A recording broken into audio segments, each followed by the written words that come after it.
اوه یعنی با در پیش چشمه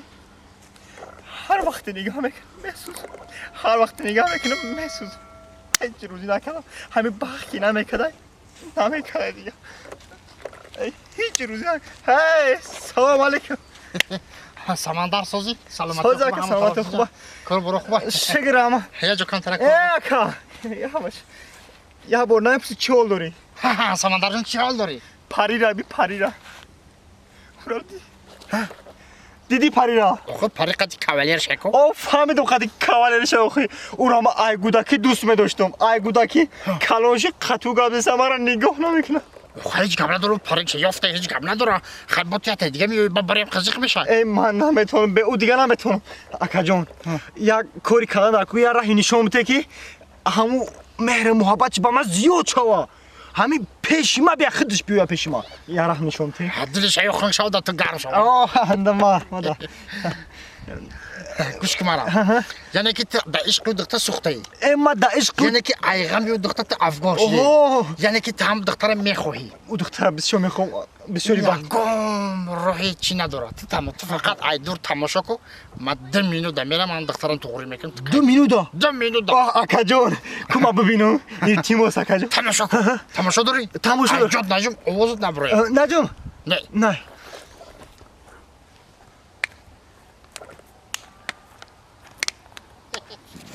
سلام علیکم برادر جان خوبی سلامت بخشش که شما رو ناراحت اشکال سلام علیکم همت اینجا مشالله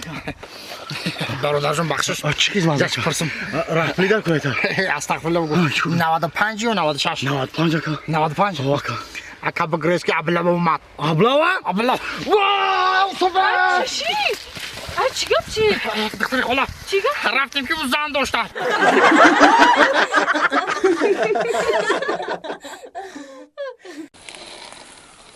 اصلی من شکری خدا 3 در خانه ریمون کردگی تلویزیون پلاسکی قالینار نمیگی قالینای قیمت پرتوفتگی همه چی هست خلابیلینگ ماشین خانه لکسوس دارم همه دی جانی من این با خواهد شکری خدا با پودوان دارم من گو مال بوز هست همه چی هست ایگان چی کم بود نیستم نه که اصلی من یک چی میفورم بگیده سوال شما داده همین شما مادری فرزنده من میشه؟ ها میشم ایتی که باشم رفتیم خانه که بوده که تا قزیق شدم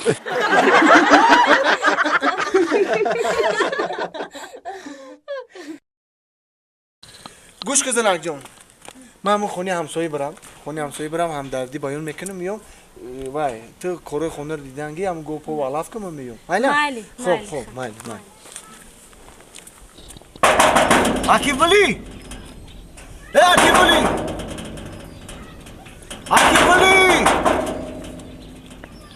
عکیف ولی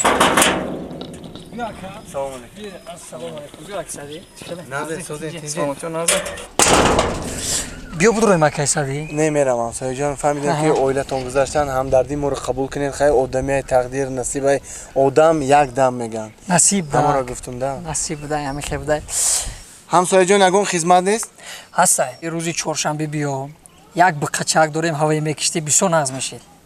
همسایه و یک کشته یک خم و جمع همسایه را فیراد کرده یک دهن نونتیم نغز میشه ده کن همسایه این دنیا در نظر هیچ میتوه ای دوست داری تا برای همو یک بقچه میکشی میدونی برای چی بقره خون کدیستم برای چی او ایانگت خلاص شده برای همی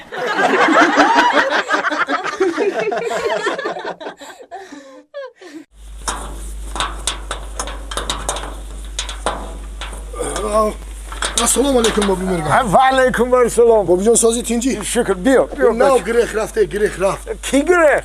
اوخی نمین بیرت بگم اوخی ما حیرانم اوخی او همین بیرت یک کم تر نصیحت که بابی جان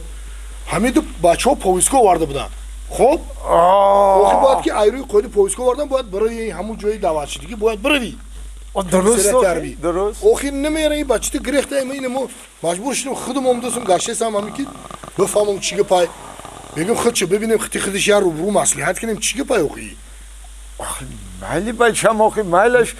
اگه شما دعوتنامه روی کرده روی بودین کرده بدمش که بیا گفته اینو نرفته خب بابا جون چیکار کنیم میگه گوش که اینو بابی ختون مثال اودی ها این ختون بابی میرگان در همین دوره جنگ بزرگ وطنی خدمت کردین ها ها بچم اینا همون شما روزی مدهیش با پیشی نظر آوردی اوخی مقصد که برای همین مادر وطن خدمت کردین ها البته این وظیفه هر یک جوان مردای بچم درست آره بابی جون همین یگان جاتون کم شد خدمت کردین نه اوخی ها نه من هم ساعت وایز برای هم که میگم بابی جون هم قدر فاشیست بداد آوردین من غلبه کردین تو حاضر خدمت شما فایده شما همین جامعه رسیده سای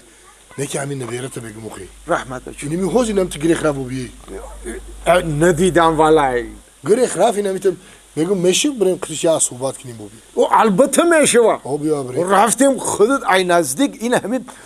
قطعش صحبت کو اوخه همون باید یا جویا میخون ها معلوماتی اولی میگیریم ها یا خدمت میرم البته بچم این وظیفه باید صاحب علم باشه باید یا به واسطه علم یا قوی بازو باید که وطن حمایه کنی بچم رفتیم یک جایی میفهمونیم شا اینجا بیا بچم بیا دختر ماه ای کلم لبای تقا جان لبای مهمان آمد شما دید سلام دختر جان لبای آخه کو همون بچی تو کجا ده او در میگرده خونه خورو خورده است خونه ده ها خونه ده چی شید بچه ای پیکر شوگی ای پیکر شو گوش که بچه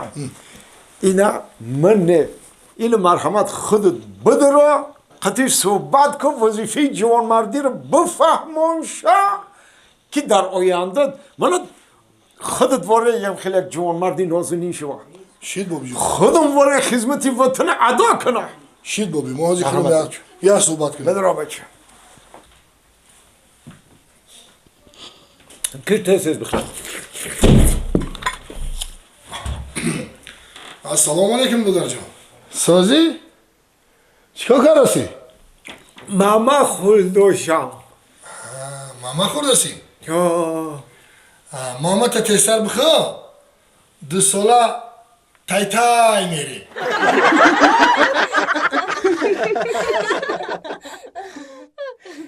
راستی گپ دودر طول 15 سال چیت من در همین ساحه کار میکنم هر یک ساحه با خودش نازکی داره نازکیاش آموختن در کار اگه تو تجربه آموزی برای هم کامل طرف همونیستم که همین نازکیاش با آموزده نازکیاش این هر یک لوحیه‌ای که میگیرن در دومو این لوحیه سازو رو فهمیدن در کار این چقدر از خود داره این چقدر مقصد مبلغ میره مهنت میکنن و چقدر مهنت میکنن این همین به نظر گرفته دل و دفتر میکنی این کار همین مجاد میکنی ها مجاد میکنی انا دودر انا این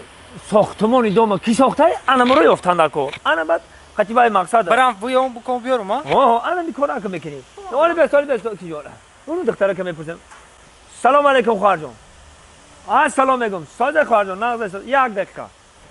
السلام خواهر جان نقص ساز انا خواهر جان انا می دوم ساختمانش کی ساختگی در همین دوم زندگی میکنه یا یگام دوم دیگه ده آقا در همینجا زندگی میکنم اینجا راستای من ساختگی اوتای شما یا دوم ساختگی یک کانت زن انا خواهر جان برا اوتا بگو که همین دومونه نظارتچی آمدن با نظارت میگرفتن همون دله و دفترش بگیره بیاره مایلی نه خواهر جانم بداو اینا دیجاب دمو کفته گشتی همین خیلی خوب میگه اوتا ده همین سیری خونه را یا که سیری همین دومه کودکا پرسیدن اینا گپ ما شما فهمیدم سلام علیکم خوب هستی برادر تینجی کار خوبه نغز شما چی تشکر مرحمت انا روستیگا مویا که گفتم همین شرط و شرایط همین دوما رو ببینی هم همه کاغذها هم ماش آفرین انا آفرین انا ایش هست انا ای اوردرو هست خانش زدن آفرین اینم بخواب انا ای آفرین انا دوما ایشاب کو خونوشا چند اوشیونای انا اینجا در لاهیه 12 اوشیونا 12 اوشیونا آفرین انا استاد حالا بای دایجا 9 etaja نه اتاج؟ 9 etaje. شروع حساب کرده اینجا؟ شروع حساب کردم 9 etaje. درجه 12 آشیانه نوشته گه. بله بله. و درجه ما حساب میکنیم 9 آشیانه. شما مردم احمق کردستین ها؟ چی این کار شوخیه ای؟ رئیس